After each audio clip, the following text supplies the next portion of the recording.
Murray City Planning Commission meeting for Thursday, March 6th, 2025 at 6:30 PM. It's actually 6:32. Present tonight are Pete Haristo down here on the end, Ned Hacker, Aaron,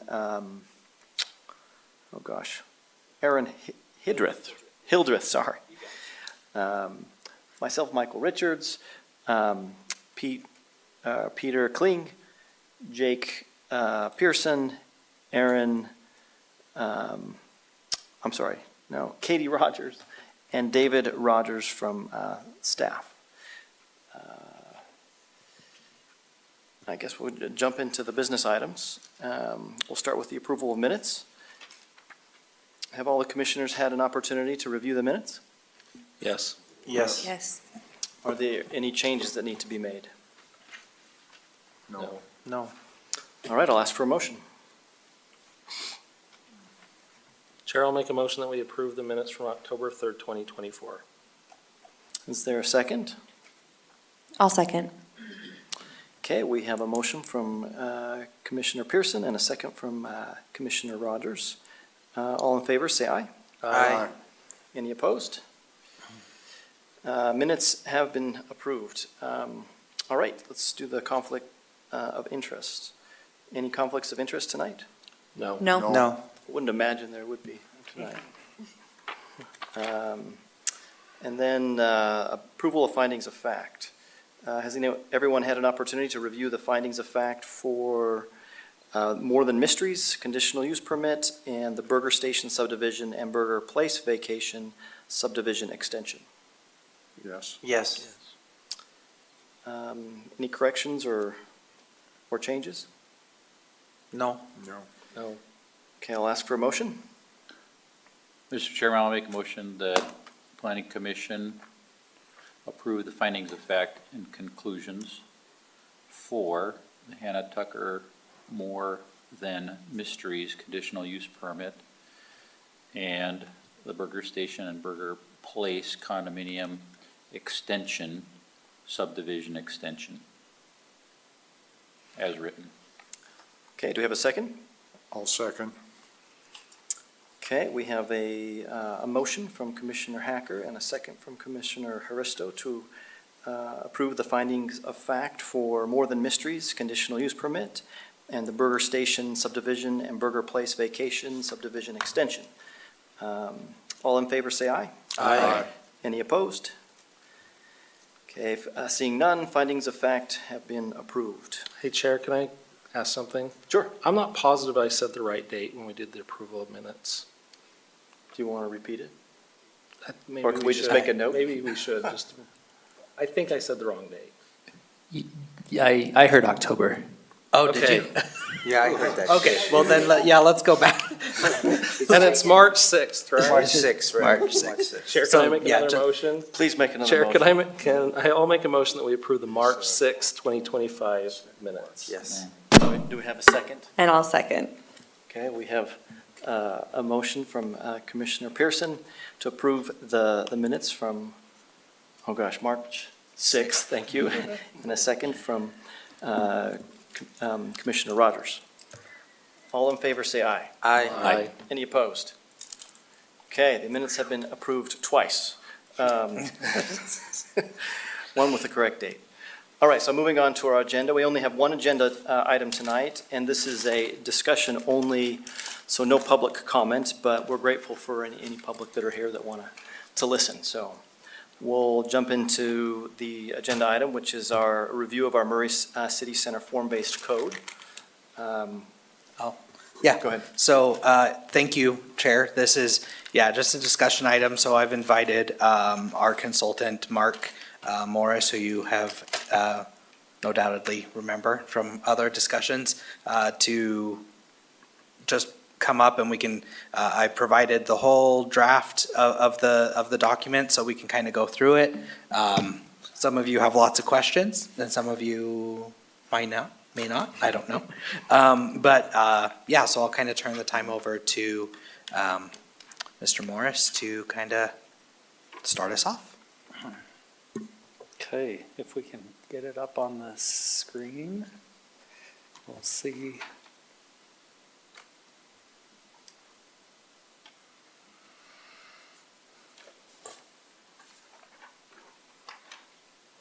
There we go. Okay, great. Thank you, Zach. And Michael, it's good to see you as the chair tonight. I am here to continue our conversation around the City Center form-based code. We can go through some of the items that we discussed with this group last time. Since our last meeting with the commission, we've had another steering committee meeting to kind of talk through some of those questions and issues and hopefully refine the code a bit and get a little closer to a final document. Would you like to start with questions or, yeah? Yeah, I have a quick question. Sure. So I'm new to the commission. When did you last meet with the commission, and then when did the steering committee meet? Ooh, we met with the commission middle of January. Yeah, it was sometime in It January. was my I first believe. meeting, so the second one in January. Yeah, Okay. second one, January. And then we had a steering committee meeting probably two or 3 weeks ago. So, and Michael is on that committee. There are two members of the city council. Staff are in that group as well. Thank you. Okay. Any other questions before we start? We're feeling good? Why don't you On just go over anything? why don't you just do an overview, and then I know I have some questions, but maybe Okay. you make an initial Okay. summary. Great. So the form-based code we've been working on drafting began last summer. And at this point, we're at kind of final draft stage of that process. The intent is to kind of solicit input and feedback, questions, kind of final revisions to the document tonight. I've got a list here of things that we've updated that we can go through. I know, Jake, you had a few questions last time. We've got some updates and revisions on that. So I read through them, so that was great. Thank you. Oh, okay, great. If I can get let me try my mouse and see if that does it.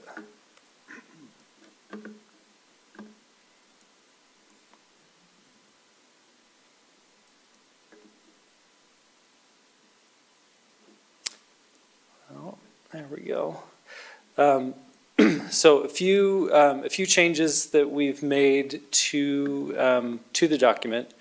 One of the questions, we had talked about street trees a little bit. We've swapped out the hawthorn, which there was some maintenance concern about that. So that one's been replaced. We had a longer conversation around food trucks last time, if you recall. So in the section of specific use requirements, which is kind of where that lands in the document, we have shortened considerably the food truck and vending cart section. So what we do here is we refer to the city's current ordinance on food trucks, which is chapter 17.44, and just left it at that. Just said there is no different code relating to food trucks in the city center versus the rest of the city. Vending carts, if you recall that, this page, I think we had 2 full pages of vending cart discussion. We have minimized that considerably. Basically, what we've left with is a minimum separation of 100 feet between vending carts. Vending cart must be located no closer than 30 feet from a single-family zone. And then any vending cart selling food shall not be located within 100 feet of the primary entrance of an existing restaurant use. So those are really the three that, in talking through this steering committee, those were kind of the items that we felt worth keeping in there. And the others just simplifying that considerably. So we've ended up with far less narrative in there compared to where we were. Can I ask a question about that? Of course. So I like this a lot better. There is code from Salt Lake County about food carts. Sure. I'm just wondering, should we call that out in here? I mean, we're saying that, or I guess we don't need to because they have to comply with that anyway. Yeah, and generally the county, it's the health department Yeah. that they're talking to. If they're getting a permit to operate in the city, they have to talk to the health department regardless. So we can call it out here if you'd like. Just say you also must comply with Salt Lake County Health Department code. And Commissioner Pearson, just to let you know, our business licensing already requires that review through, they require the sign off from the county health department. Okay, let me ask you this. I know food trucks are more mobile than the carts, but carts are still mobile. A lot of people hook them up to the back of their vehicle and move them. And so I guess my question is the 100-foot separation between all vending cart locations. That would mean that if we wanted to have, I know we had food trucks here the other day and they were all parked right next to each other, but if we wanted to have food carts, we could not do that. Is that correct? I think there's a carve out for if it was like a special event.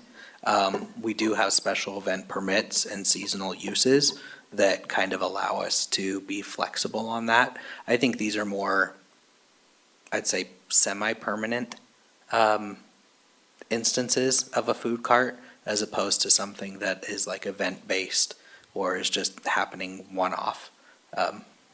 So the food truck is considered more temporary and the cart's more semi-permanent?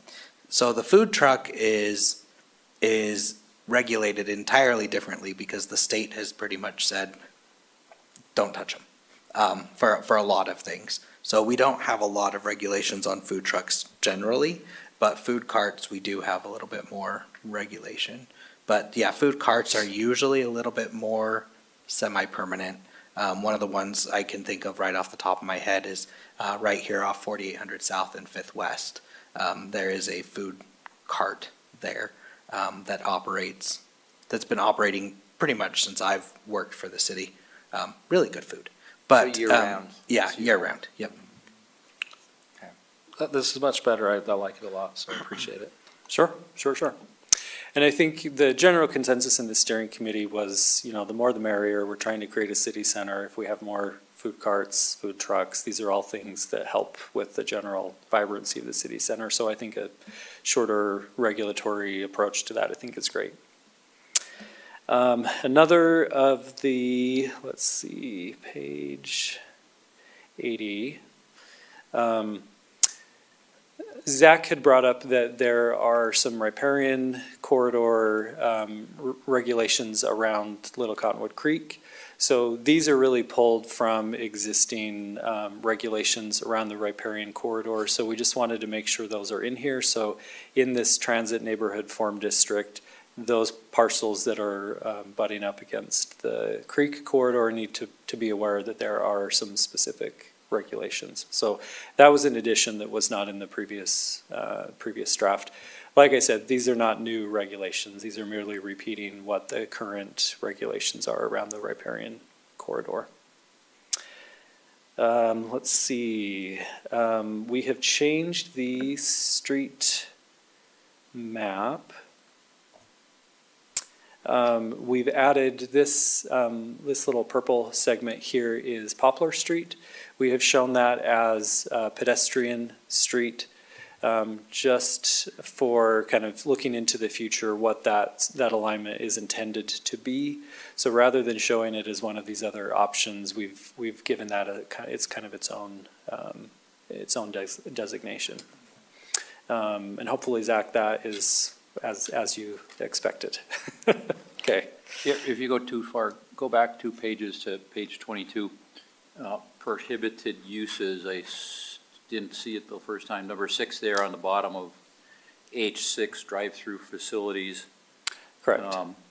Prohibited in all of the form districts, which is something that this group through the years has stressed we didn't like them. So that's good. I like it. And great, that's great to hear. In the use table as well, it is very clear that drive-throughs are not permitted. And we could have a long discussion around drive-throughs. I think the intent of that regulation is to say, anytime we allow drive-throughs, that significantly negatively impacts the walkability and the vibrancy of a community. There are many, many, many places in the city that a drive-through business can operate. We're really saying in the city center, we need to say this is really focused on walkability. how do we kind of draw the line as to where that should happen or not happen? Great, the other, I've got something else, Yeah, Mark, of course. where on 24, you were just there.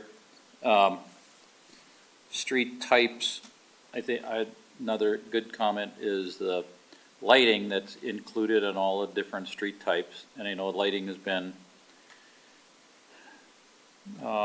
contentious sometimes, and in this area sometimes, like large parking behind Deseret Theater, other large parking areas, so that's good, I like that.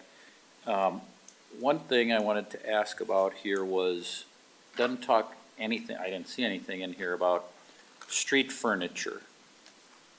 So I don't know if it should be addressed, or if it's in regular MCCD. Yeah, if it's in there, I guess it should be in the form-based code as well. Do you mean like a standard, Yeah, like- type of bench Like and you see, trash and? yeah, on State Street, with the streetscape of trees, street furniture, if they do put it out, that it is matching and that sort of thing. So that was one thing may not be needed, but. yeah, and we Talked about that before to some extent. Yeah, we could certainly add that if you want to get into, selecting specific public furnishings. Yeah, on this page, it says park strip shown as furnishing zones, and then on page 24, you had I got that down here too. double I section called furnishings. Is that what that is addressing? Yeah, so. Like a park bench or a bench of some sort, or these chairs and so on? Correct. So in the open space section, we have a type of open space called, the BTZ is built to zone. The BTZ pedestrian space is really saying you can set your building back a little bit if you are adding improved amenities to the Right. pedestrian zone. But So that's a little different. you're talking like a bench out in the. Right, not public- for a UTA stop, but just for typical street furniture. Not a restaurant, not a, Sure. yeah, so. Yeah, and I think we could add something if you want to have a certain requirement of, if you're building a development, you need to have 2 park benches per block face or something to that effect. But I think that's a good point to bring up. And one more about that same section on 24, the street types. Through this whole form-based document, I saw bicycles, I think, specified once, and that was in parking. But I don't see anything on bicycles, bike paths through this area, and I know there are some, or ADA. As far as access to Just- buildings or Just addressing it. anything that is built is going to have to comply with International Building Code and ADA requirements. So the form-based code, these aren't construction requirements that usurp the International Building Code or anything. Okay. We can add more text in there to say, ADA is, Given. yeah, What I about- would say. What about bicycles? So we have a section on bike lanes that say there are several existing master plans for cycle infrastructure. The code itself, we don't have anything that says, here's what's going on in the right-of-way because the city already has a transportation document. So anything in the streets section is really about the pedestrian zone, so anything behind the curb, what is required of the developer. And Commissioner Hacker, part of this is that, so there's a separation in responsibility for Murray City when it comes to streets. In some cities, planning and zoning and that deal with a lot of street typologies and, what those streets look like. In Murray, a lot of that is handled through the engineering division. And so what we tried to do in the form-based code, for example, is we really said, let us dictate what is happening from the curb back. So, the pedestrian realm, really, and still leaving that asphalt to asphalt, in the engineering's realm, partially so we don't step on toes. The bicycle prompted me to think about those electric scooters. What about those? Are they considered part of the category of bicycles? And Well, I think they would be something that you would be considered a user of a bike lane. We don't have anything in here that regulates scooters. But like racks and where they store them and so on. Sure, we could add something in there that has some recognition of how do we separate bike rack, storage, bikes from scooters. I mean, I don't know what the city's thought about the scooters. I mean, as soon as we get this all developed, would we have dozens of scooters just stranded on the streets waiting to be picked up? So, Well, I don't know.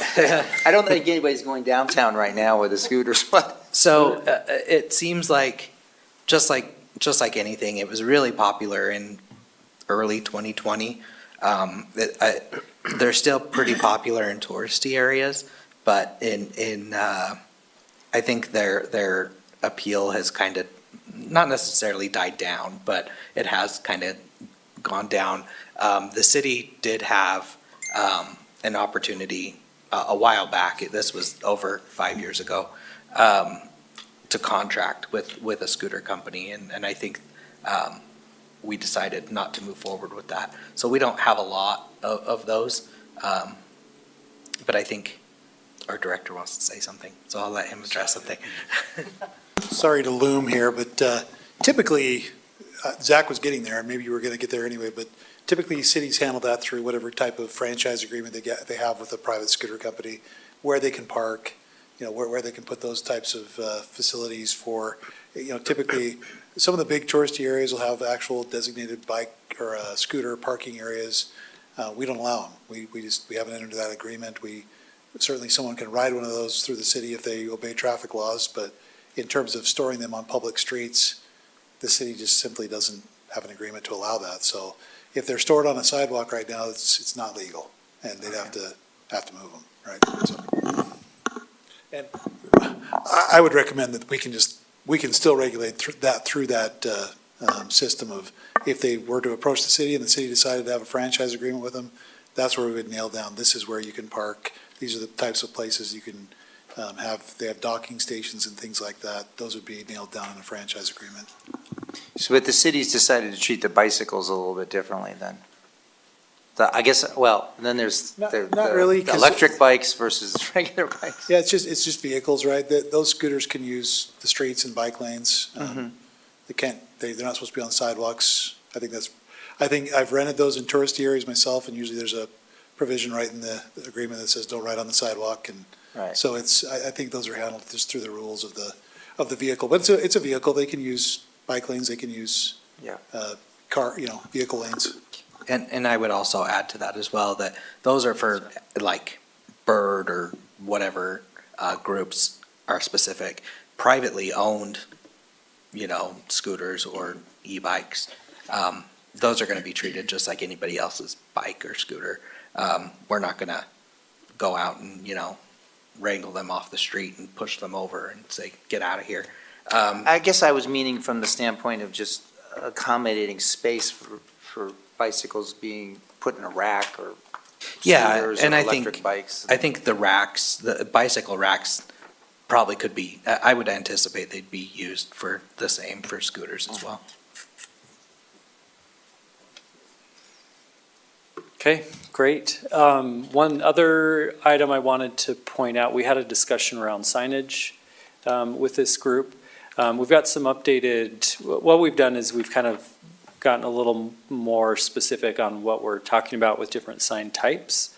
So you'll see in number C here, electronic message centers, also known as electronic message boards, digital displays, or digital marquee signs are signs that use computer-generated messages or some other electronic means of changing the words, electronic message centers are not permitted. So that's really separating from marquee signs or neon signs to say a video screen that is changing, that is not permitted. Other types, neon signs, marquee signs are permitted. And so really to define which electronic signs are permitted versus which are not. So we have also added a marquee sign type. I think we had a bit of a discussion around marquee signs with this group. So we've added a type at the end just to, again, a marquee sign for a specific use, certainly permitted. How that canopy is placed and the clearances required for that, types, performance venues, theaters, those types of things, it would be a permitted type.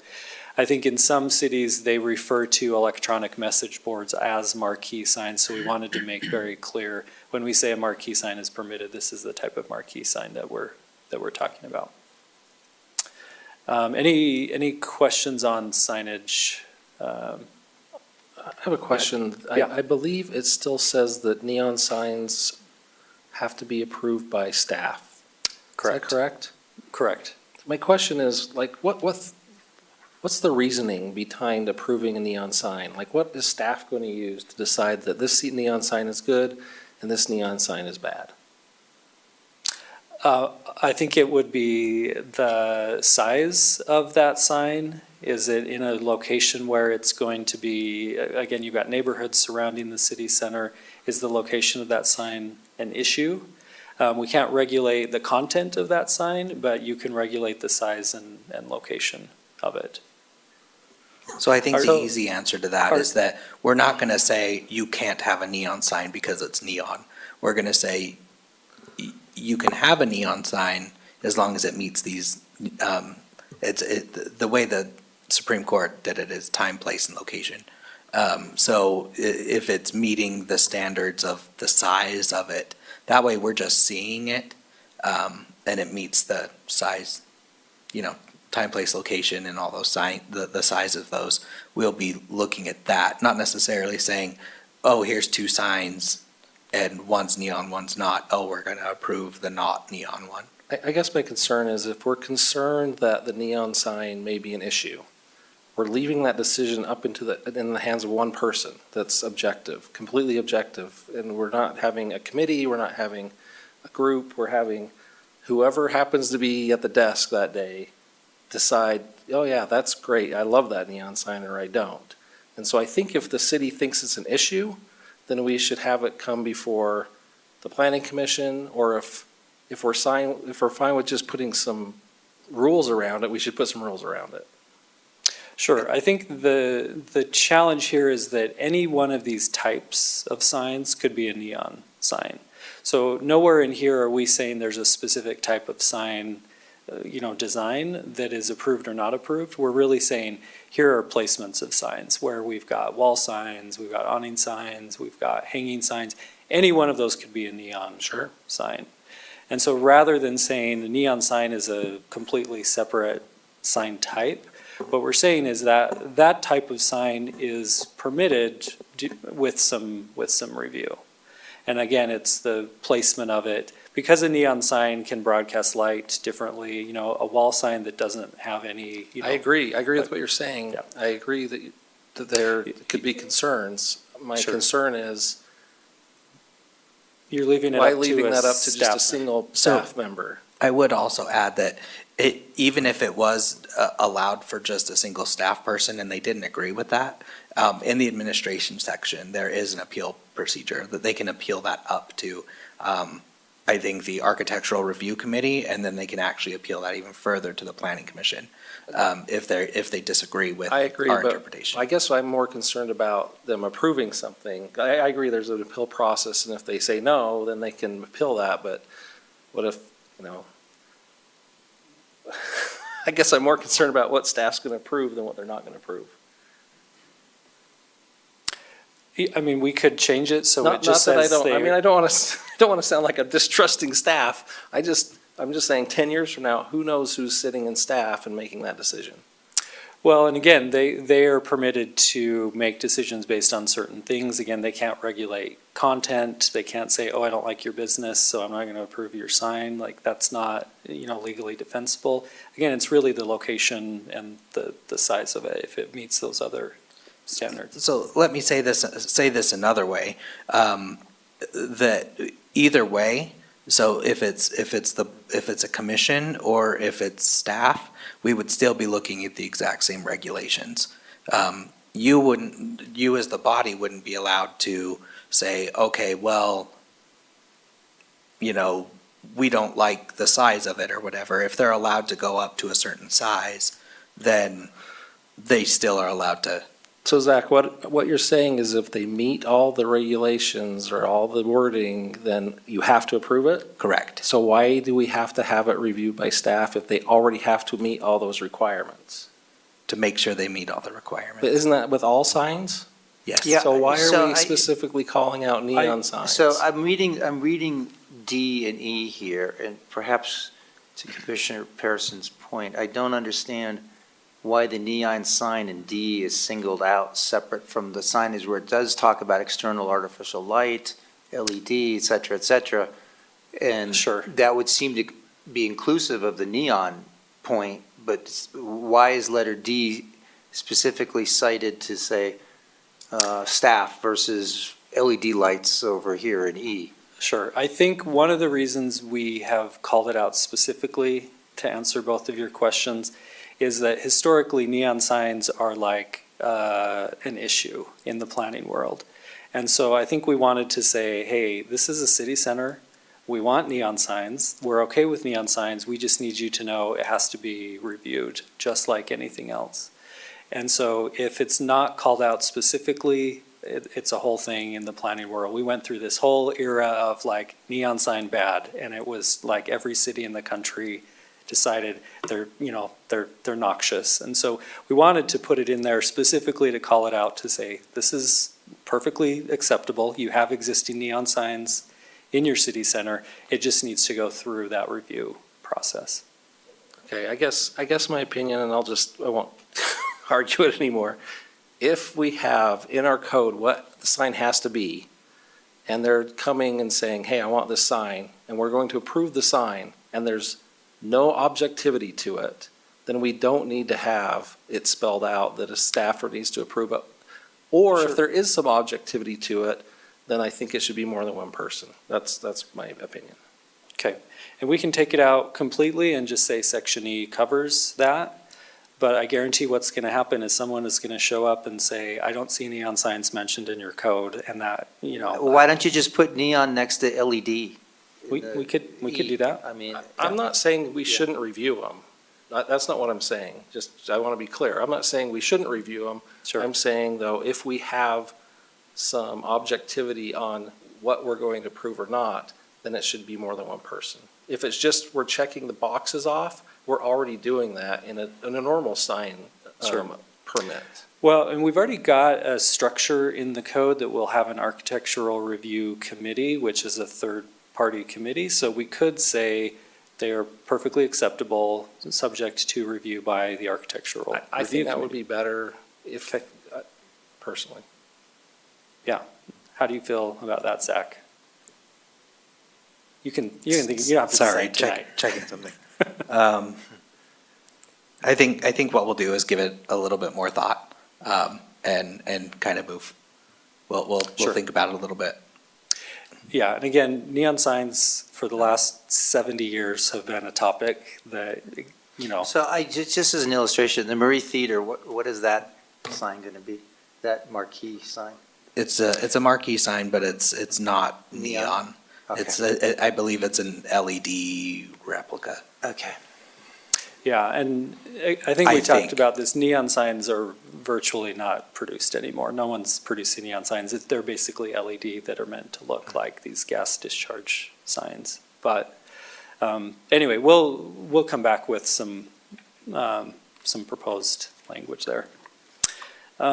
Great. The other things I wanted to call out, What we have done in all of the tables in this document, I'm not sure if you noticed in your review, is we've basically given each column a color so that if someone is reviewing this and they know which form district they are looking for, they will see that color in the document, just for clarity, so they'll know I'm always looking in this yellow column.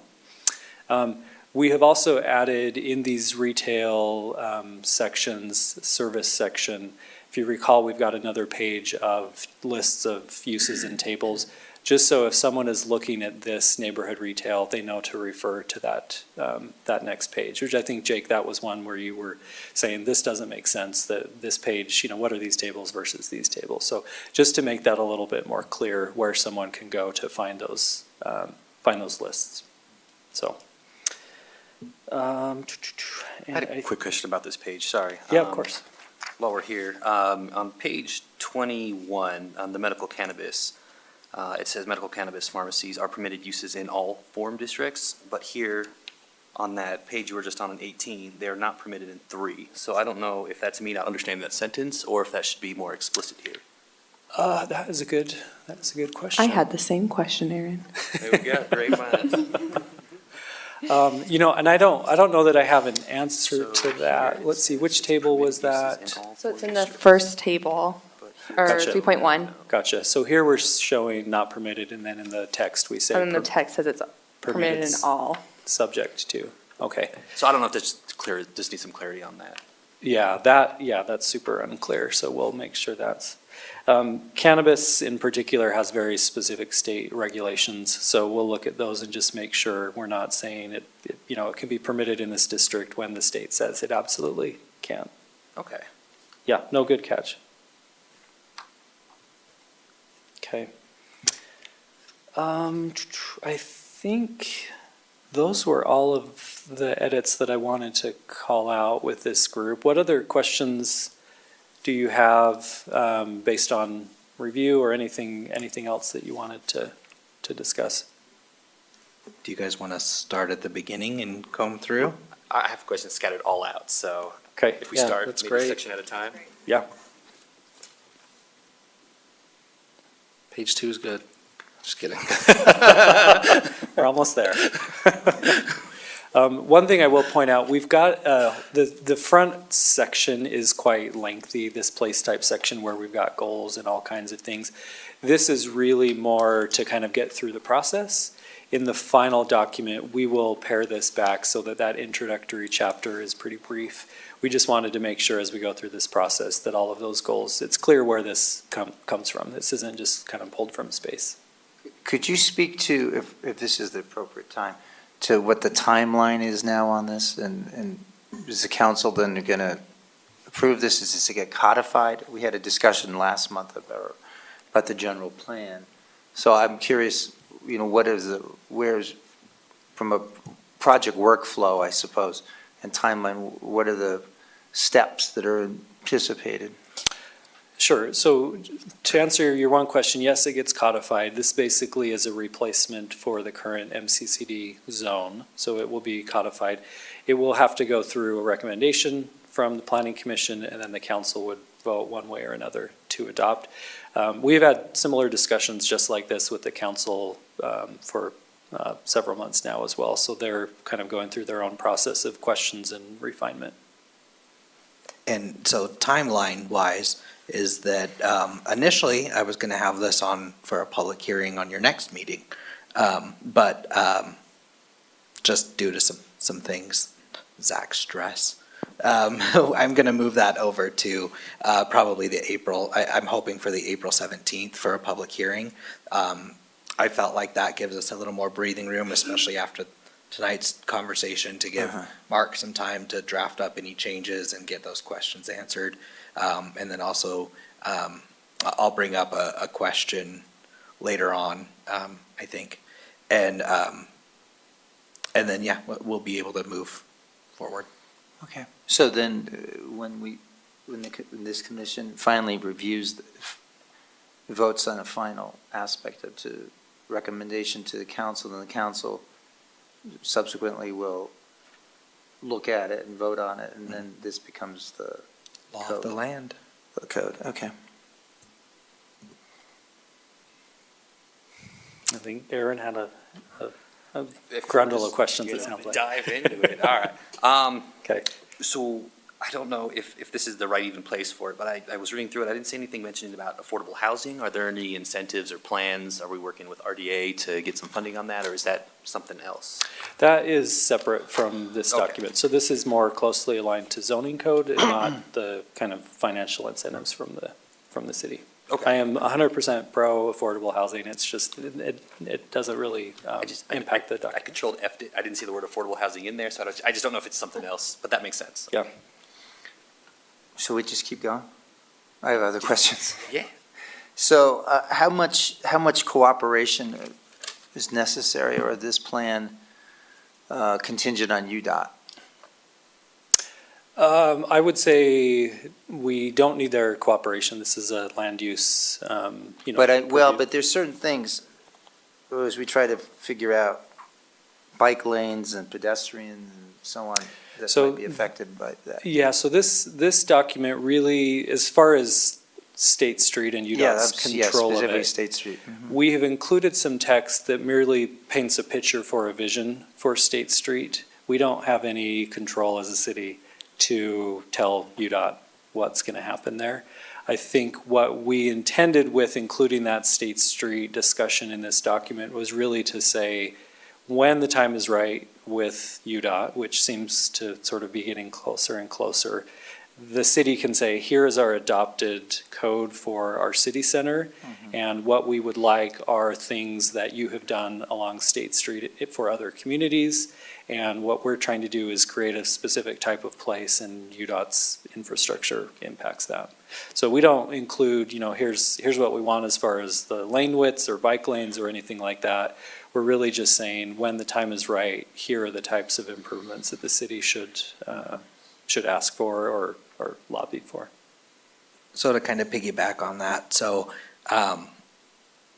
this is kind of a fine line that we have to balance, but this code is in theory supposed to be in place for ever, right? For as long as we can think, because we as planners and looking at land use are looking many decades in the future for these types of things. That's not to say I don't want to take away that things in this cannot be changed, because we can always change text and code. But the overall vision is for very long-term, looking forward at what this could look like, 30, 40 years into the future when this is fully developed, hopefully. And so that's where we're really getting, is that, yeah, we probably won't see UDOT turn State Street into, a pedestrian thoroughfare, blocking off all the lanes and turning it into a pedestrian-only street, but we can at least start to have those discussions with UDOT. Well, in my mind, it raises, so the city through the RDA controls Block 1, which is right next to us.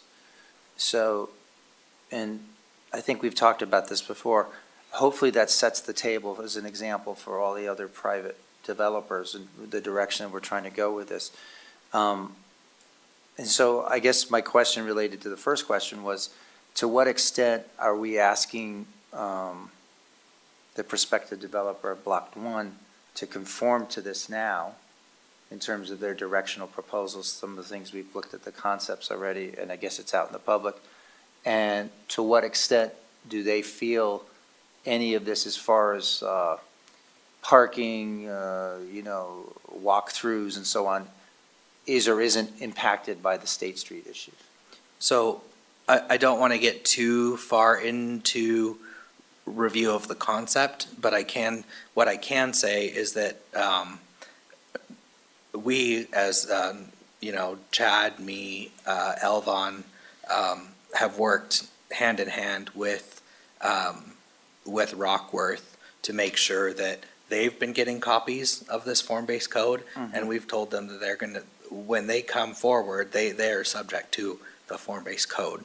And I believe it's actually written into their development agreement that they are going to conform to the form-based code.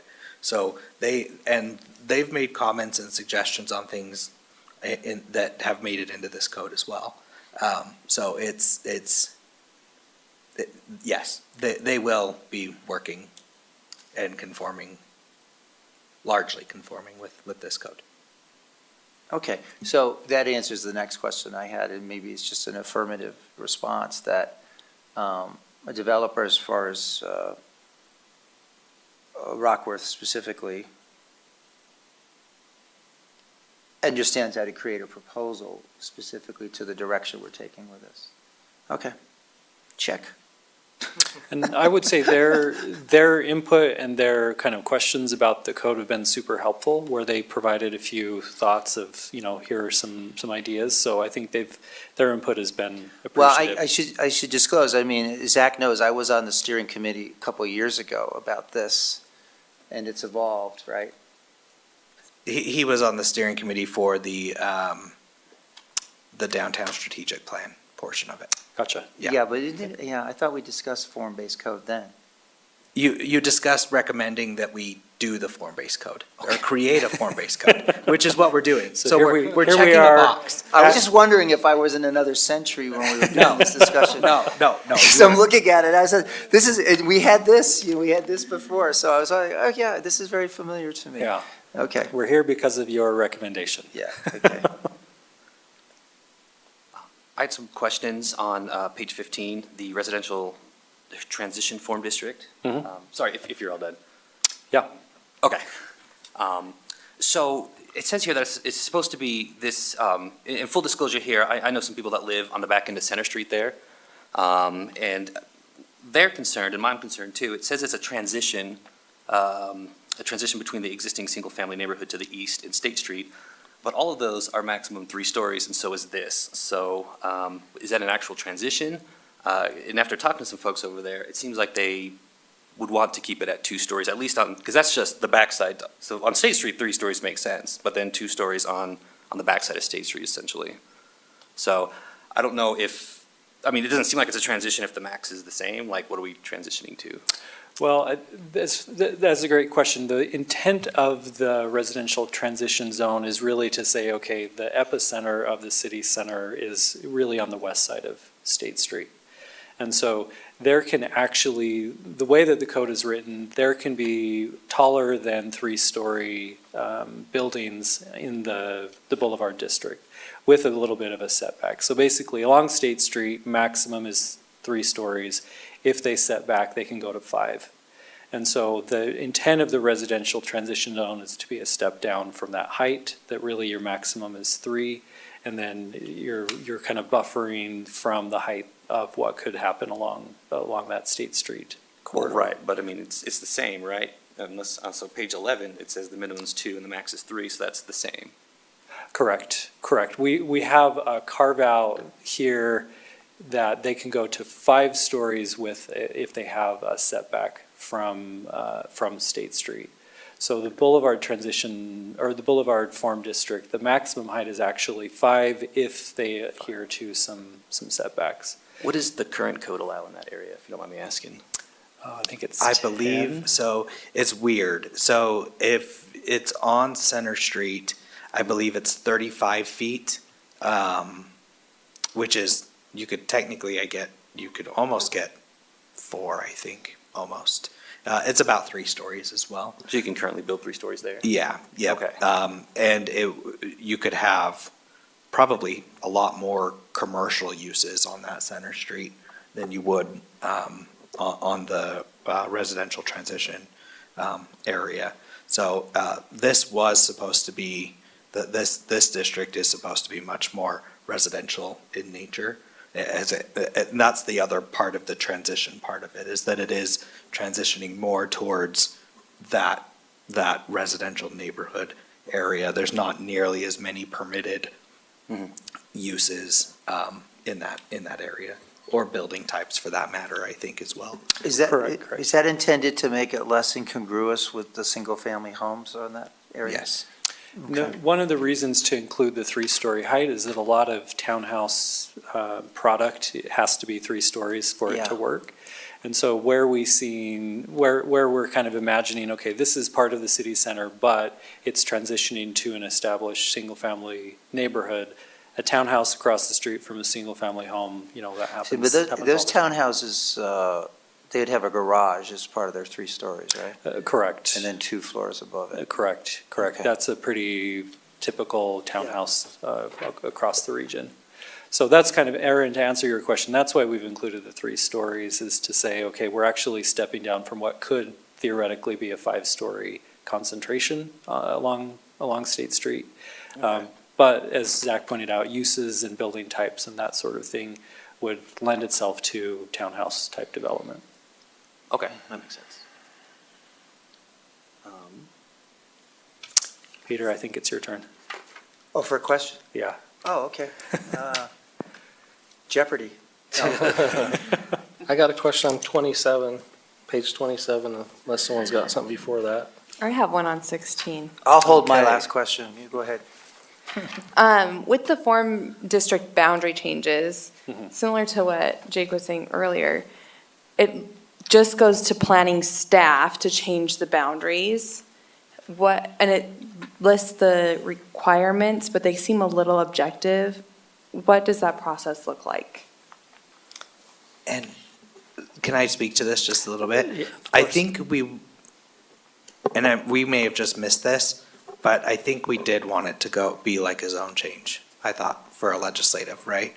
So it would be a planning commission, you know, kind of typical zone change process. Yeah, Yeah. so yeah, that one will change. Okay. Because you can actually thank our attorney friend over here, Mark, he brought it up to us Good luck, today. Mark. So, and I was like, oh, wait, we did discuss it at the last steering committee. That was a lot of discussion on how we should do that, how we should do any changes, requests for changes in form districts.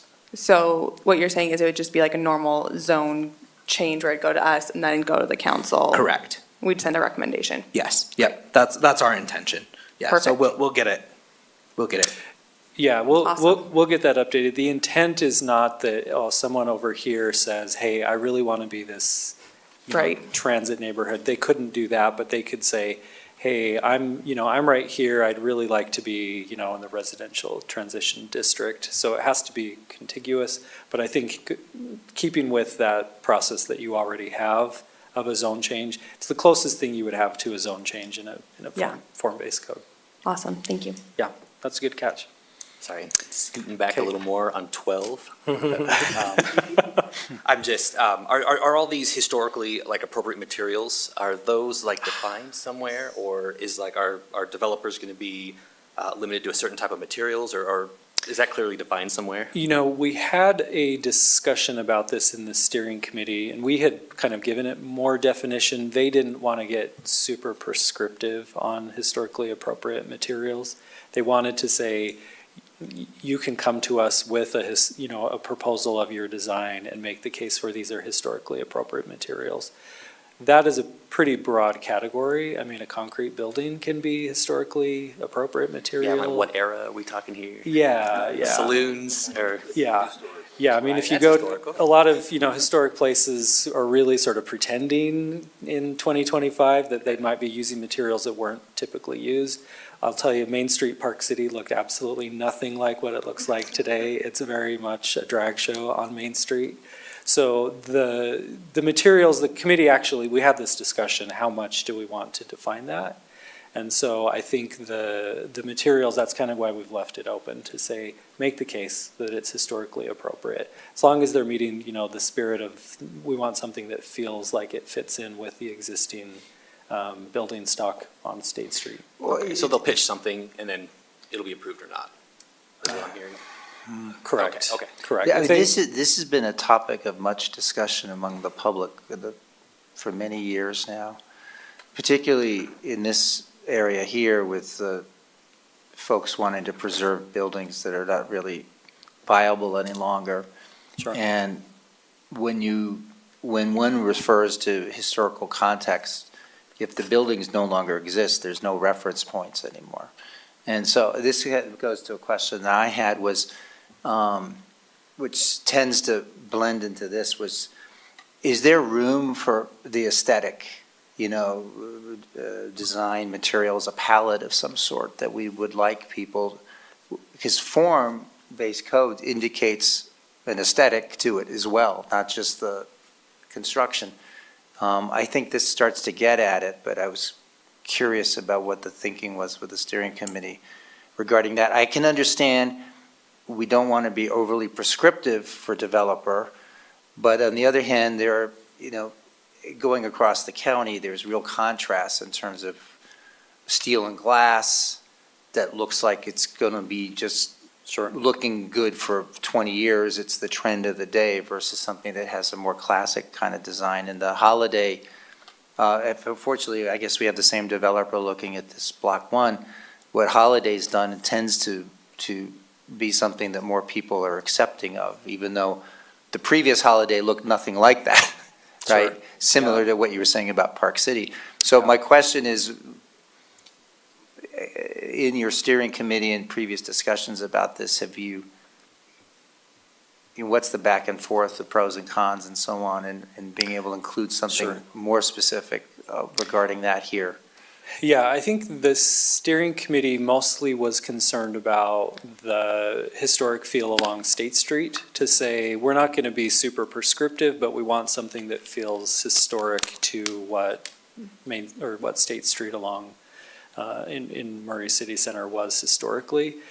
Beyond that, form-based code doesn't typically get into architectural guidelines. It's really saying, here are your setbacks, here are your heights. So a perfectly modern building like City Hall can fit in with a form-based code just as well as anything else. It was more that the committee really was wanting to make sure that State Street felt historically appropriate, where the rest of it was open to, design and interpretation by private property owners.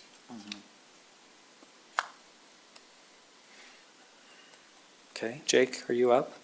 I don't know. I'm at 27, page 27. Okay, I like Anybody got that. anything before that? 26. Yeah, nope, do it.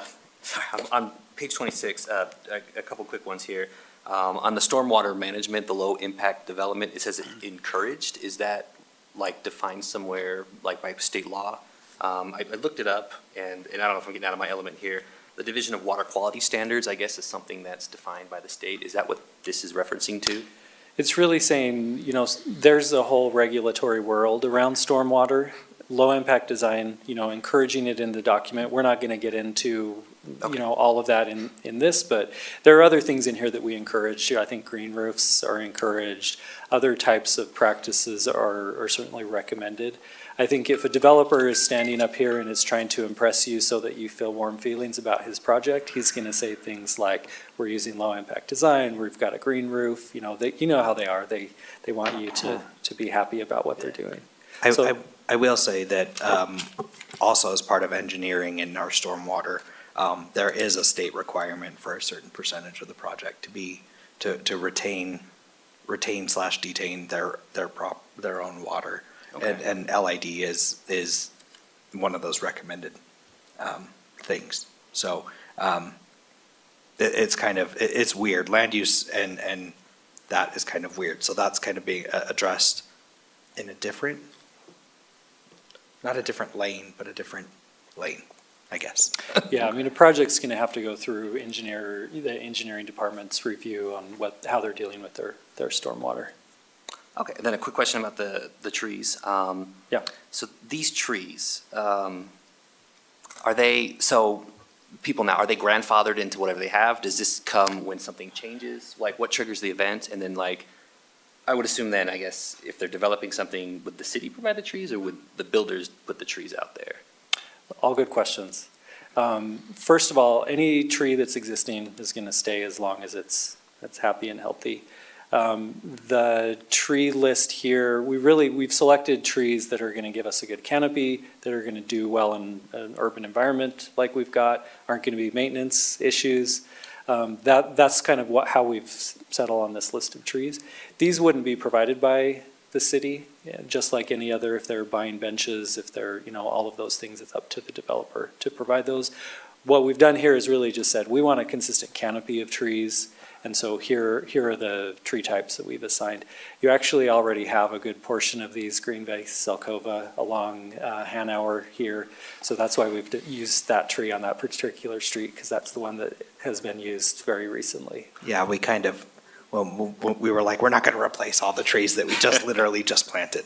So, yeah. And it's a great tree. I'd recommend it anyway, so. I love the trees. I was just curious what, like, the actual triggering event was. Is it like if the property is sold? Is it if it's redeveloped? Like, what would trigger then it has to have these trees? It would be a redevelopment of the property. Okay, so if it's a simple, we're just selling the property, okay. Yeah, yeah. So much in the same way that, an existing business, they can stay as long as they would like. An existing tree can stay as long as it would like. But if that property gets redeveloped and, they have to add 30 trees along that frontage, here, we're just defining what those would be. Okay, that makes sense. Thank you. Am I up? You're up? Bulb out intersections. Okay. We're saying we want them on all intersections. We can't even point to like 5 places in the valley where we have bulb out intersections, and we're just gonna say, everywhere in Murray, we want them in this form-based district. And I understand they make it more walkable, they make it difficult for large trucks to turn, for vehicles to get around the intersections. I just think this might be a bad idea. I think you made a great point in that it makes trucks harder to turn.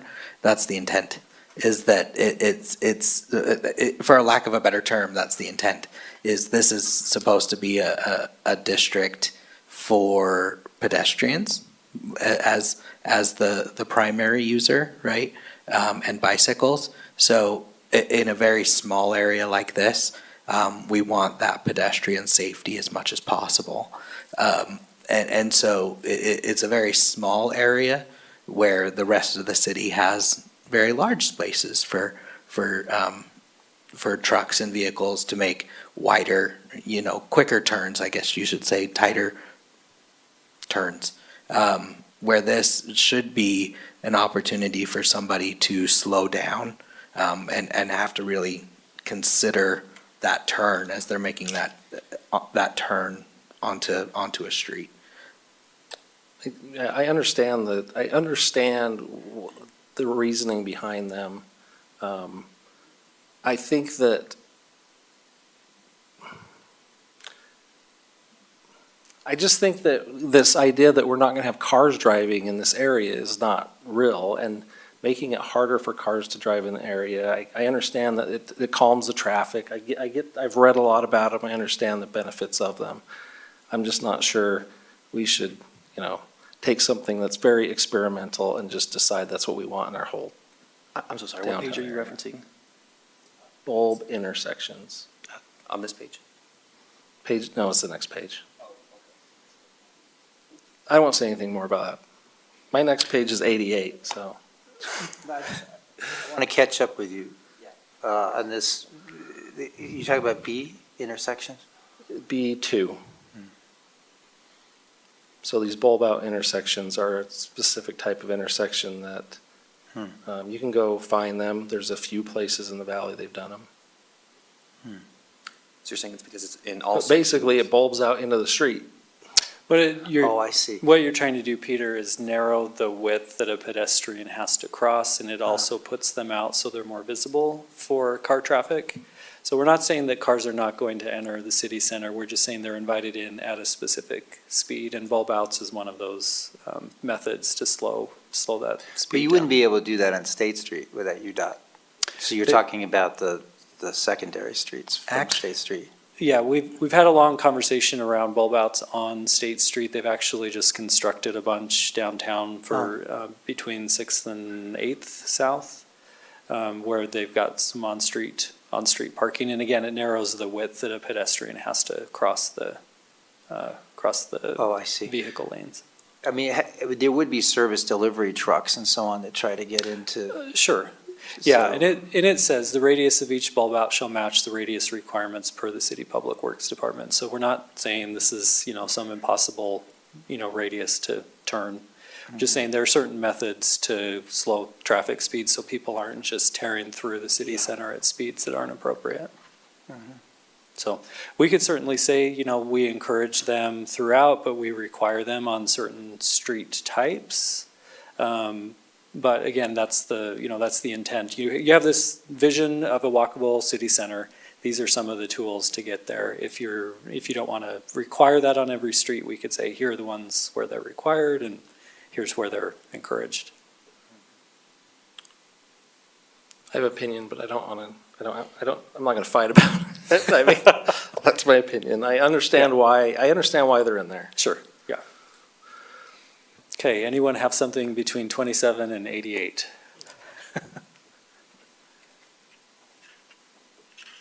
My question was about, I saw something in somewhere here about town square or open spaces or pedestrian gathering. How does that work? As far as Well, open spaces? like or- we have this space outside of City Hall here, for example. Sure.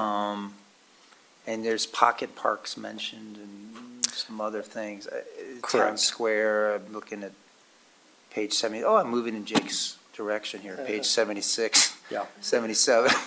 So I'm trying to understand how that, I'm trying to envision the practical application of that, especially around here.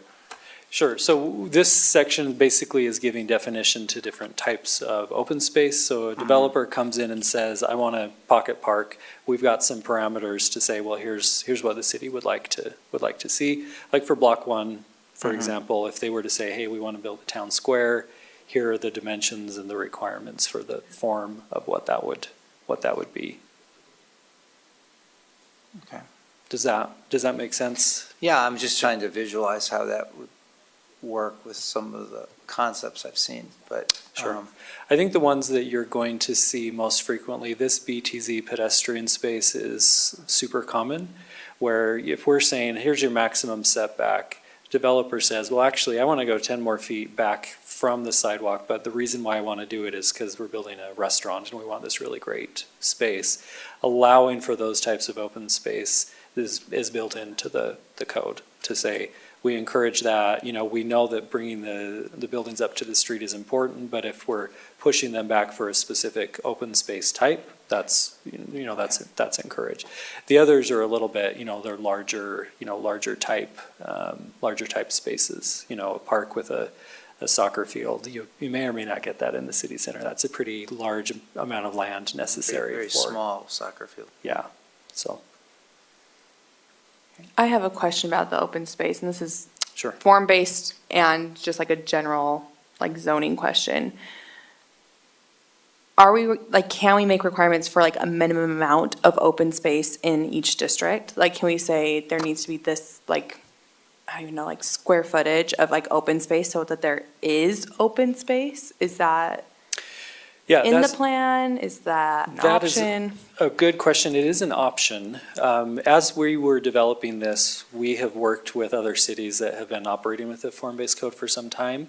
And we found that in Clearfield specifically, they said, do not give a percentage, an open space requirement. What you end up with is these kind of sad little leftover spaces that are of no use to anybody. Okay. And the developers came back and said, this is a huge problem for the way that we're trying to make these spaces work. And so they said, don't add a requirement in there for those open spaces because it doesn't really achieve what you're after, which is having, high quality open space in these districts. One thing that we could consider is what they do in Clearfield is they pay a fee in lieu of open space where they contribute a certain amount into a fund that then the city takes and builds, a soccer field or a town square. Okay. So that could be a requirement that could be added to the code. So you are contributing to it, but you're not ending up with kind of the leftover parts of a parking lot, which is kind of what Clearfield was struggling with. And I would add that we do have something similar, not specifically for the downtown, but we do have it's called a park impact fee. So every new home or dwelling unit writ large is assessed a fee when they apply for a building permit that gets put into that park impact fee fund. And then the Parks Department actually utilizes that to develop new parks, because it does specifically say it has to be for new park facilities. So Okay. they can't use that money for like improvements to Murray Park. They have to do it for new park open space. facilities. So, Is that, Zach, is that impact fee fund, could it be, if it's a, if it's a unit in the city center, those impact fees have to go to a new park or open space in the city center? Is it that specific, or is it just citywide? it's just citywide right now. But that is something that maybe that's a discussion that the city council can have, is that maybe there's, and I'm just spitballing, I haven't, thought this through very much, but maybe there's a different fee assessed for properties, commercial and residential, in the city center that then is reinvested into the city center, kind of like your fee in lieu. But I haven't vetted that anywhere. That was just an idea that just popped into my head just now. We would have to kind of talk to the council and see their appetite for something like that. Okay, so then you said Clearfield said don't do percentages. Are there areas that they didn't do the percentages and they still had plenty of open space, like it worked better? Have we seen, is there somewhere we can look at to see an example of that? Sure, I think one city that we've talked about with this group is Mill Creek, Mill Creek City. Their city center that they're developing is all using a form-based code. Okay. And that was one where the city itself went out and purchased land and said, we want to have this really incredible, I don't know if you've been to Yes, their commons. yes, it's awesome. And that was kind of a big driver of the town center, was that the city was we're going to invest in this really great open space. And then, they followed up with lots of development around it. So that's something where Mill Creek kind of took the initiative and said, we really want great open space in the town center. We don't want it to just be all buildings. And So they did it themselves. they did it themselves, yeah. And I think, you have space here. I think it's certainly not the size of Mill Creek Commons, but what they also did was they said, we have to program this space. We're gonna have events. They have, the facility to have, food and music and all the things. And so I think that could be something where the city says, well, we're gonna take a certain course of action with open space.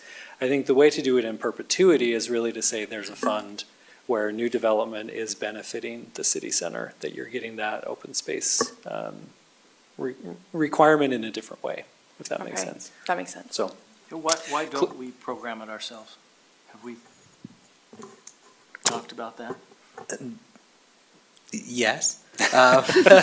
So it's just been a little bit of a slow process. The Parks and Rec Department did start to do some programming last summer with varying degrees of success. If you remember, we had a Santa Claus event during a planning commission meeting. That was fun. Yeah, you stole candy canes. So they are starting to. It's just taken them a little while. And I think their hands have been full with their three big projects, which is the Armory, the theater, and the mansion. I can say with confidence that those will start winding down and start to take over their own lives. So yeah, specifically that one, I don't have, they're working on it. They are doing a really good job, and they do know, the mayor's made it a priority to get this more programmed. Just take some time on figuring out what to put in here. I also do want to say that, we went through a visioning process last year around the Townsend House, which is this little home over here, and the Murray Mansion, and then also to create a historic plaza that we're hoping that we'll be able to use some of those park impact fees to kind of bolster that up, especially as Block 1 comes online, because they will be subject to those park impact fees, right? So that they will actually be contributing to some of that park impact, or to developing parks there. So we do have some places that we're planning for in this area. Also, we have a Parks and Rec master plan that calls out for new spaces throughout the downtown as well, so. Awesome. And Mill Creek had an existing organization that was already programming a bunch of events. And so they didn't really, I mean, they weren't starting from scratch. They were really saying, okay, we're hosting these events all around the city. Yeah. Why don't we bring them into the commons and really make it something? So that infrastructure takes a while to develop. But I think if you have a vision for that, I think that's a great case study to follow, kind of how they program their spaces. And I think one of the things that Maurice had a little bit of not an issue, but just some difficulty with is that we hold so many events in the park. So what else can we do, right? Or what do we pull from the park to generate here? Right. And does that upset a bunch of people because we're taking it out of the park and moving it into a more urban environment? So there's a lot of balancing that we have to do when it comes to those types of events and things like Yeah. that as well. And to Zach's point from earlier, we talked about modifications to the form-based code. In the code, it spells out, okay, there will be modifications made to this code. 2 years down the road, you'll realize, oh, we need to change a little bit of this. Clearfield went through that process. They had adopted a code a year, 2 years passed, and they went through the whole process to pull out that open space requirement because it was gumming up the works a bit. So it's certainly something to continue to think about. How do we encourage that without putting in a requirement that's gonna cause issues? Okay. Thank you. Sure. Last question on trees, I promise. I just want to Talk clarify. about trees all night. No. I love trees, don't get me wrong. But on page 26, section 2B, it says regularly spaced at 25 feet. And then on page 31, it references spacing again in that table, and it says 30 feet. And I don't know if those are the same thing or if those are two different things. So you're comparing this and this table evenly spaced at 30 feet, and then where was the 25? On page 26, section 2B. And it says 25 feet down there. So I don't know. Gotcha. Okay, yeah, we'll sync that up. 25 feet and 30 feet are pretty standard on-center spacing for trees. I just would- didn't know if it was referencing the same thing. Yeah, I would probably err on the side of more distance, so the 30 feet is probably sufficient, but we'll make sure that those match. All right, I'm done with trees. Yeah.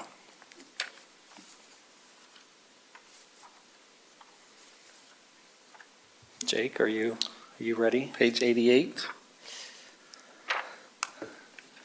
I think this may be worded a little different than last time. Okay. I'm not positive.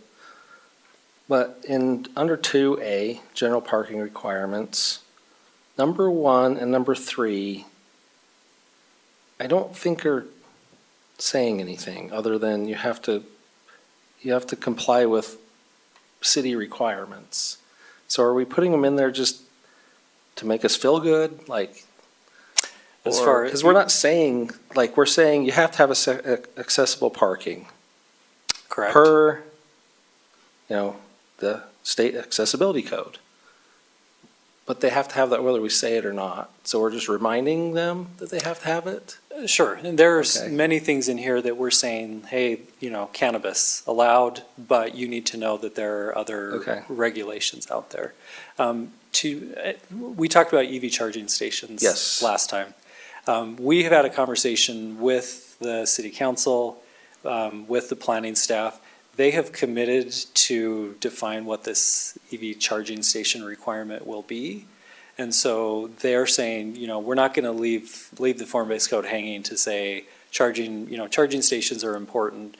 This is, we're not giving them any information what that requirement Okay. is because that doesn't exist. But they have at least committed to say, we will do the work to figure out what are we going to require as far as those Okay. charging stations go. And So- if any city council person ever listens to this or reads the notes, they need to realize that putting 2 charging stations in a parking lot doesn't really do anything. So, it makes them feel good, Sure. but, Well, yeah, you got to start somewhere, Jake. no, I get it. I understand. You basically just have people fighting over 2 parking spots. Sure. Think about the people with the original cars where there were no parking spaces. You just make your own. Drive Well, on the even, sidewalk. even the. I'm just giving you I thought we crap, didn't want cars, so I don't know. My next page is 92. 89, piggybacking on what you said on 89, because you just said the stated goal is to promote fewer cars. So I just had a question about the number of parking spaces there. Does that address that? Is that lower than what's currently, like, I don't know, required, or The, like, as far is as, that making less cars downtown, I guess? as far as the parking requirements in this Yeah. document, the parking requirements in this document are very aligned with the current MCCD parking requirements, Okay, which I believe are different than the rest of the city's parking requirements.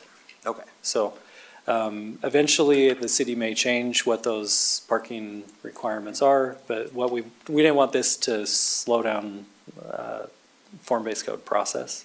And so we've really said, let's use what the MCCD zone currently requires. 90, mine is 90, page 92, but it's about parking.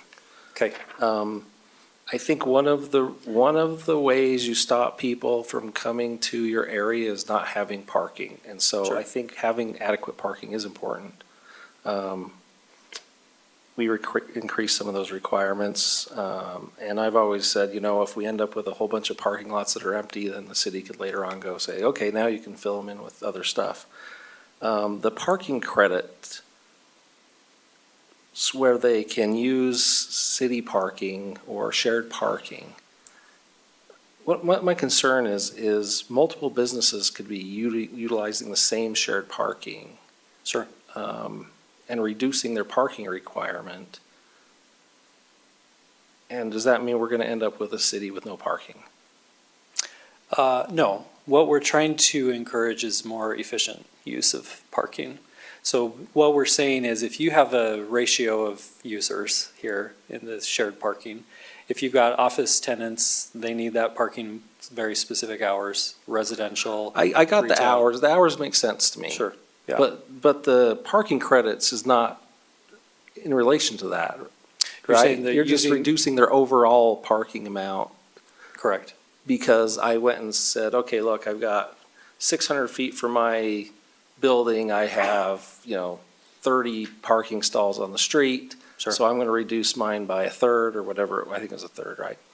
Well- But then my neighbor could do the same thing, Sure. and then his neighbor could do the same thing. So we're all utilizing the same shared parking, reducing their parking spaces, but we're basing that number off the same parking spaces that everybody's going to be using. Sure, but in practice, that's how those parking stalls work. Those parking stalls on the street are used by everybody on the street. Everyone who's coming to those businesses are utilizing that parking.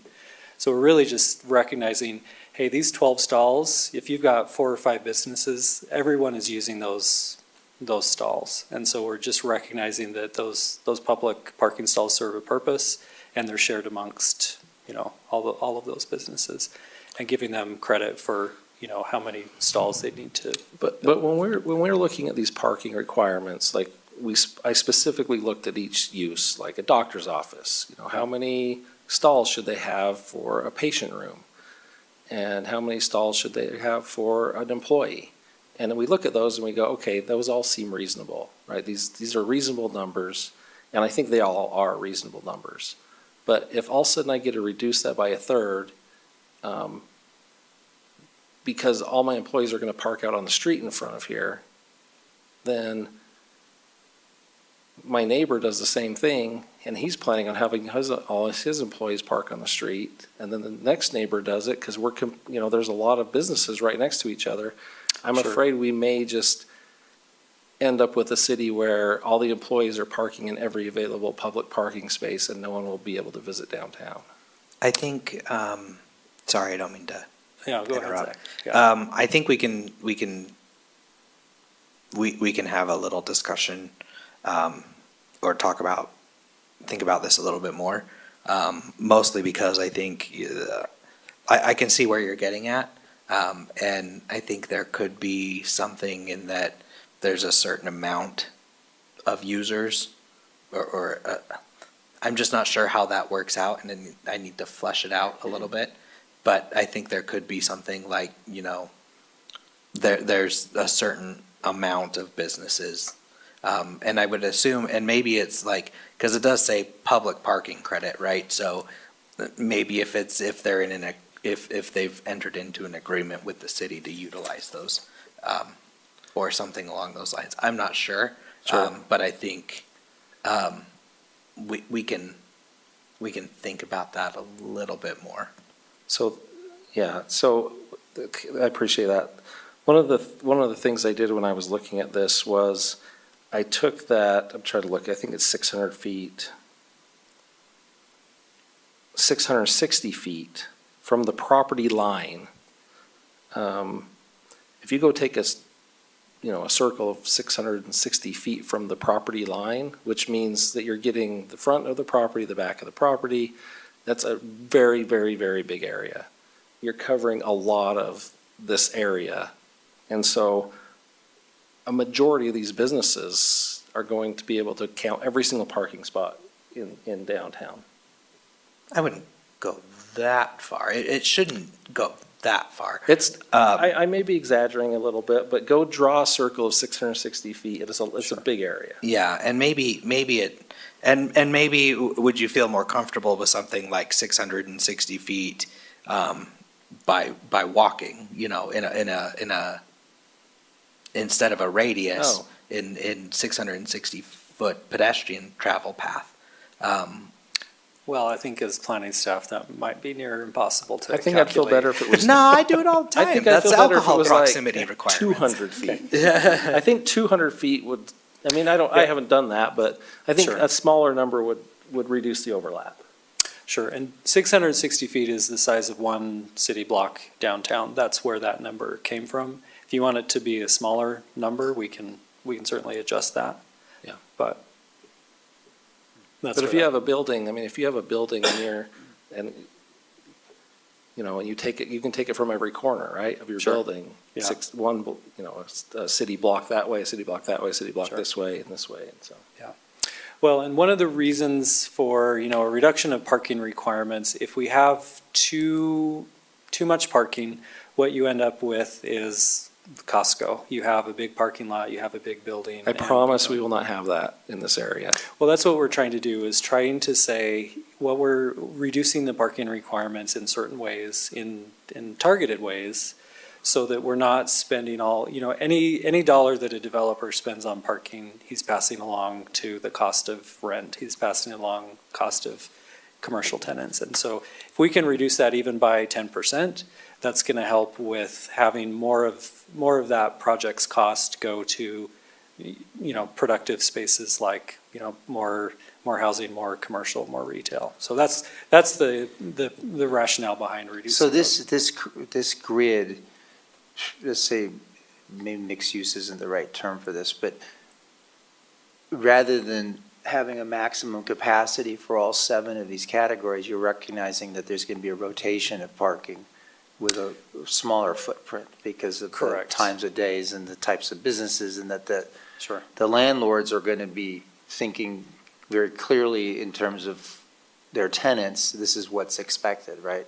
Correct. Is that the thinking? Yeah, it's recognizing that the capital required to build a parking structure, if you spent $50 million on a parking structure and it's an office building where that parking is empty for 16 hours a day, Yes. it's a huge waste. And so if we can say, hey, if you can make a case to us, it's being utilized by all of these different users, we're encouraging that. We want that parking to be utilized hopefully 24 hours a day. Chad had a. Quick interjection. I think one thing to remember is that the code is written is off-street public parking spaces. So we're not talking about street spaces. We're not talking about those parallel spaces that are on the street. It's off-street public parking. What we're saying is if the city comes in and builds some off-street public parking spaces, we want to give some ability for some of these businesses to take advantage of those spaces to count toward their parking requirements. So we're not taking a measurement of those on-street spaces that are in front of there. The credit comes from off-street parking spaces. So that's the key there. So we do anticipate that there's going to be some opportunity for off-street public parking space. We've got a few here now, right, with the various parking lots that we own. We anticipate that there might be more projects that create more off-street public parking spaces for the very purpose of what you said, Jake, which is providing enough parking so that this area gets used by people that are coming here for events and things. So I want to just make that distinction that it's not necessarily those street spaces we're talking about, it's Sure. off-street public parking. Okay, yeah, thank you. Thanks, Chad. On Okay. page 106 now. Okay, anyone have something before 106? Well, the good thing is I think we've kind of already talked about this, but Yeah. it's just the appeals process. And I just wanted to, I think we talked about it a little bit already, so I don't think we need to go through it much, but I think that, I'm not sure this is clear enough. I don't know. I just thought I would bring it up. Just the narrative in this appeal section, or your? Yeah, I mean, there was just so many places and there's less now. We've brought two of them up now where, the staff was making a recommendation and then there could be an appeal process. And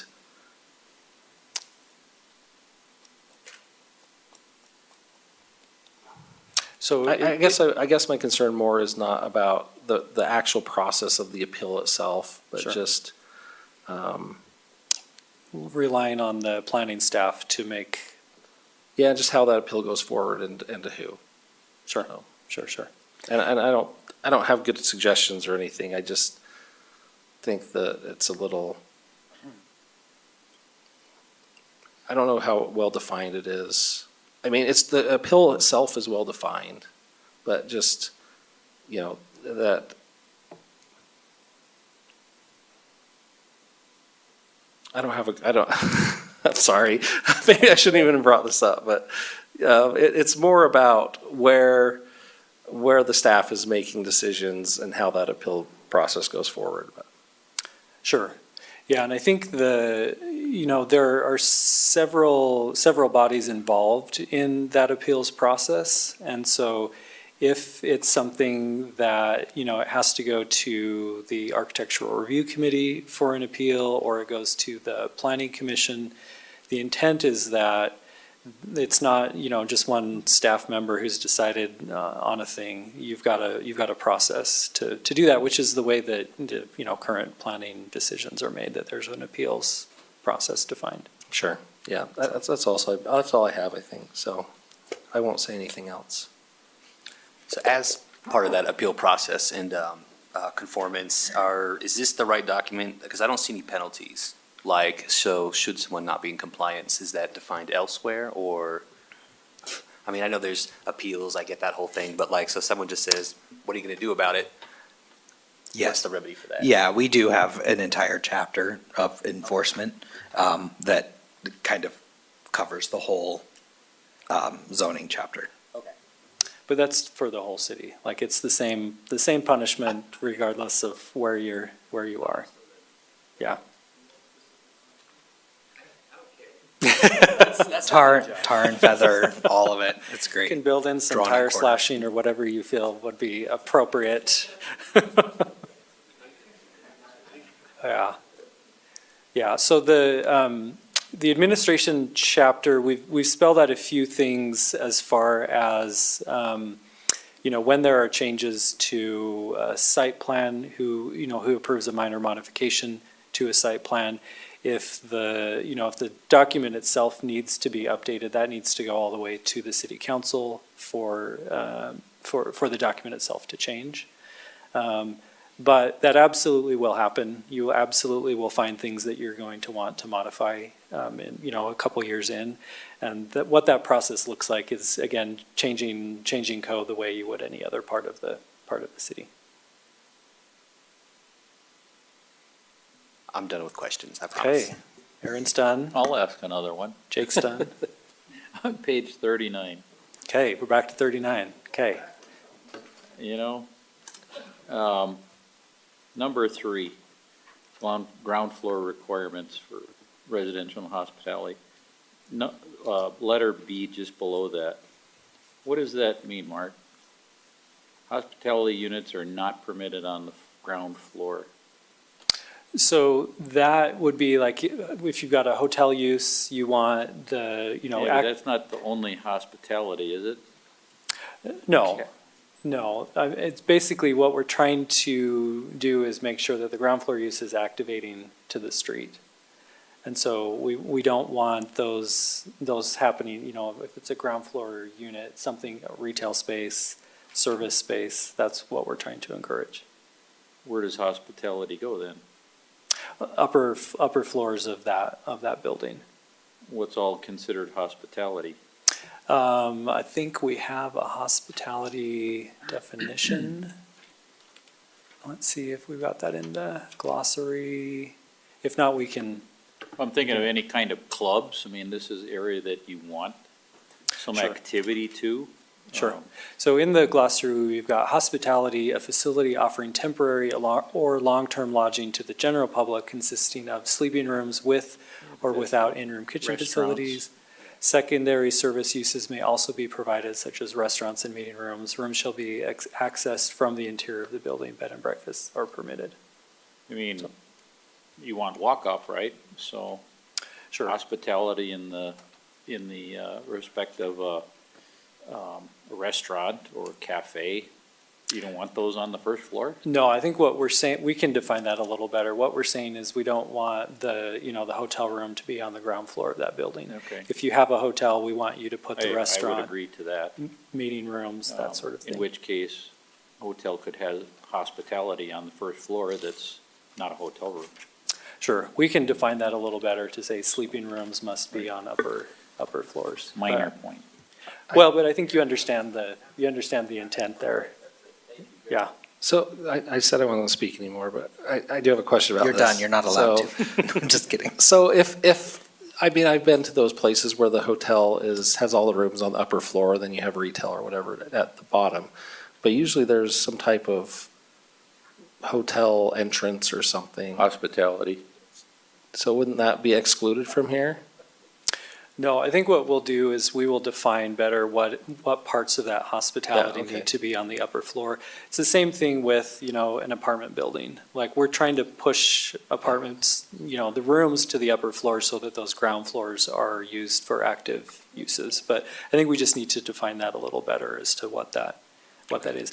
You don't have an endless amount of space in your city center, so any chance we have to activate that ground floor, we absolutely have to do it. Otherwise, you'll end up with places, like Fire Clay, love it or hate it. You have a lot of ground floor stuff that really isn't activating to the community. Okay. Aaron, last chance? Yeah. I have a question going back to something, and I don't remember if it's in this document or something else, or maybe it's my imagination. But when we think about these blocks, wasn't there some topic about pedestrian pass-throughs? So it's not just having to go all the way around the block? And if that's the case, maybe we just go over that. Sure. And What- then what does it look like, and does it avoid a kind of a blind alley, but it actually has some, design aspect to it in terms of width and lighting and so on? Sure. We have a map in here. Zach, do you remember where our map that shows potential future connections is? I forget where. I think it was just, there you go, 34. There we go, potential future connections. So yes, Peter, we've got a few areas where we've kind of identified these are potential connections that could be made through the block. We don't give specific, here's exactly what it needs to look like. Some of them are pedestrian connections, some of them could be a vehicular connection. It's really just saying, we have some pretty large blocks. And if we develop that as a monolith, that doesn't make it very pedestrian friendly. So how do we make sure we have those connections? Some could be pedestrian only, some could be both. But just identifying that some of these blocks are a little bit overscaled for what someone wants to walk. And that they're appropriate, I think, too, that they're Sure. not just, alleys like you see in big cities or something like that, where, Sure. there's a service door that's blocking the walkway, but basically something that's inviting and pedestrians feel safe walking through that block. Sure. with And I proper think, lighting and so on. yeah, and the plaza project that Zach mentioned, I mean, I think that's really what it is it's a pedestrian connection through that block into, into block one. So I think, we don't have super prescriptive, here's what that needs to look like, but we're really identifying to say, here are a couple spots where there's an opportunity to do that. That's not to say that a property owner couldn't develop one on their own in one of these other places, but just saying, here are some kind of key locations where something like that should be discussed when the time is right.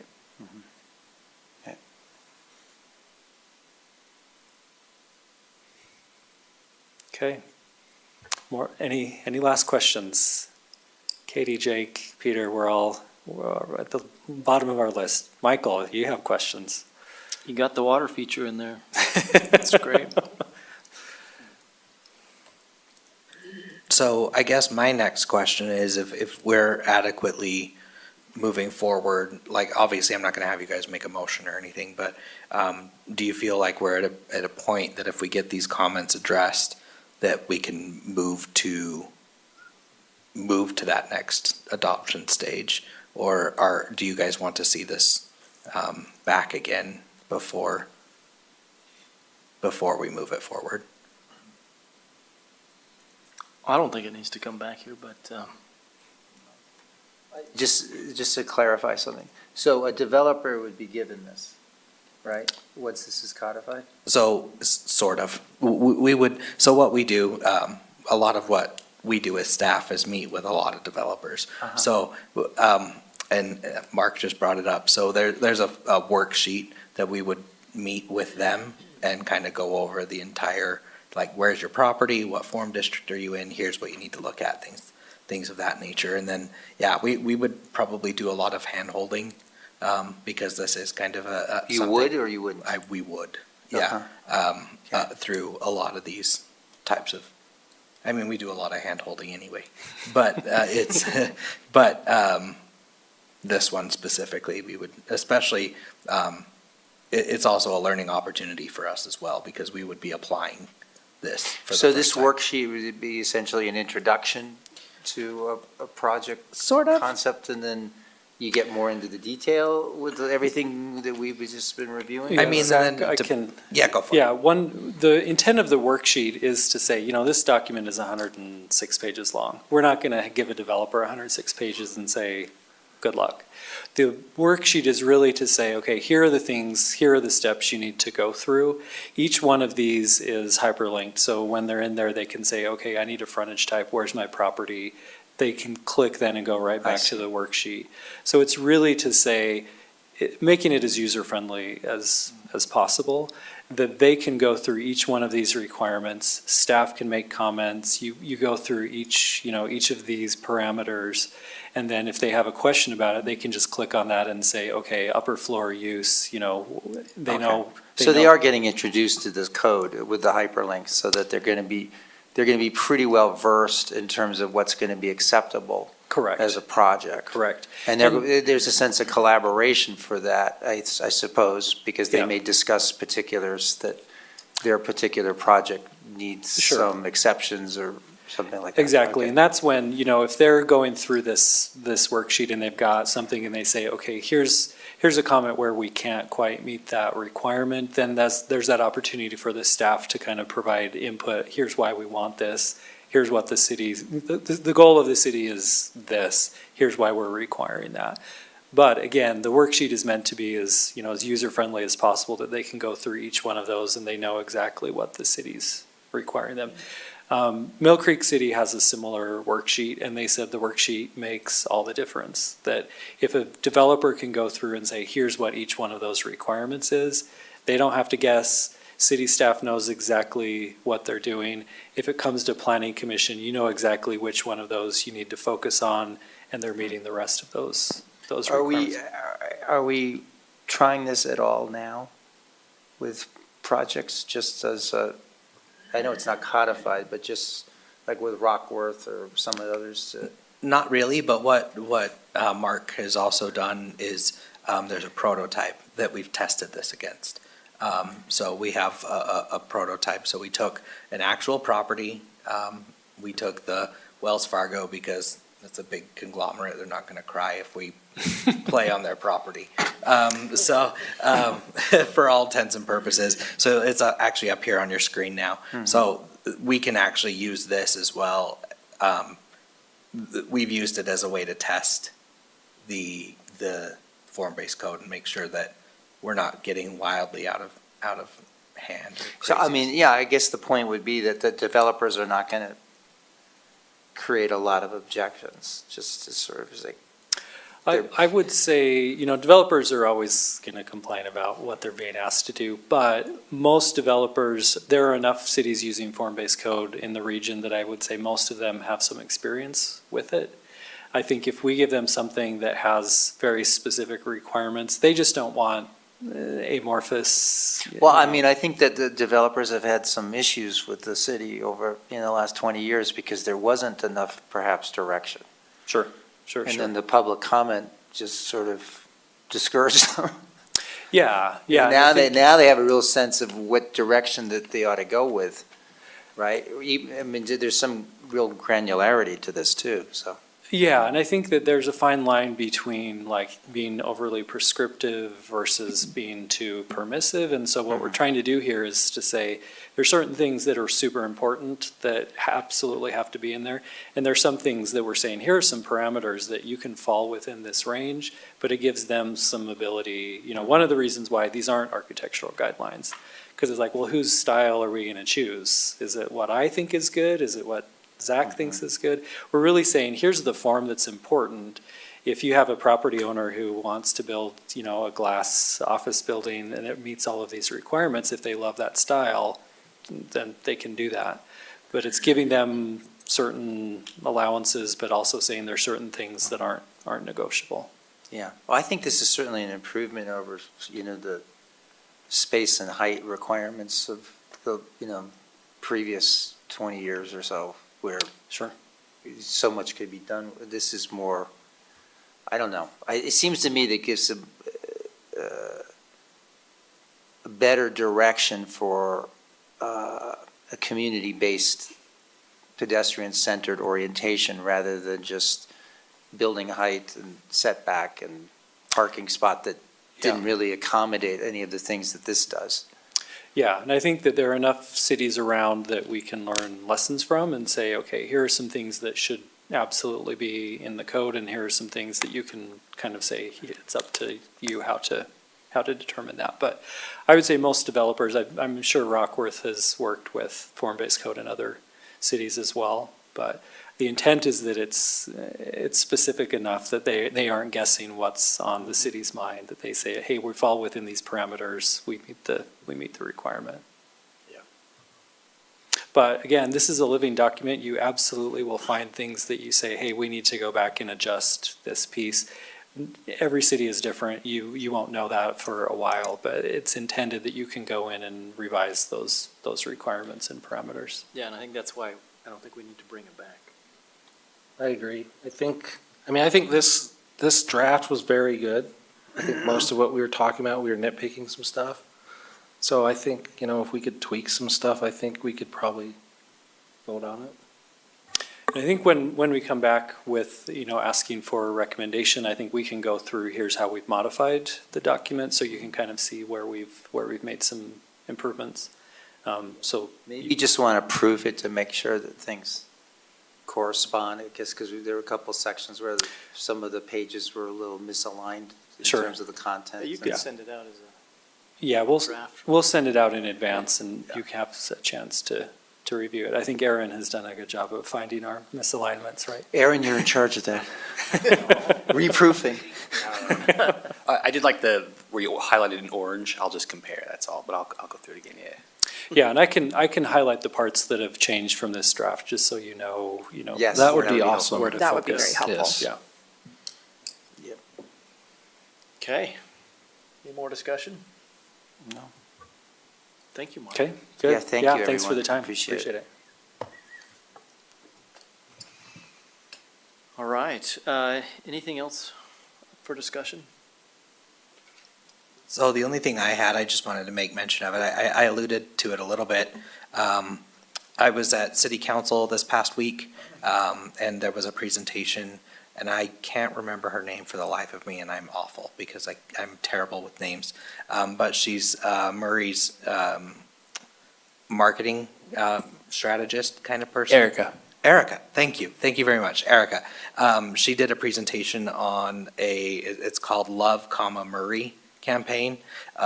So I wanted to just make you aware of that. I kind of alluded to it, our three main big projects over the past couple of years, the mansion, the armory, and the theater are all going to come online this year.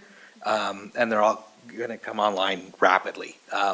And so they are going to be doing a lot of temporary art installations throughout the downtown. She's shown some really cool things. So keep an eye on that.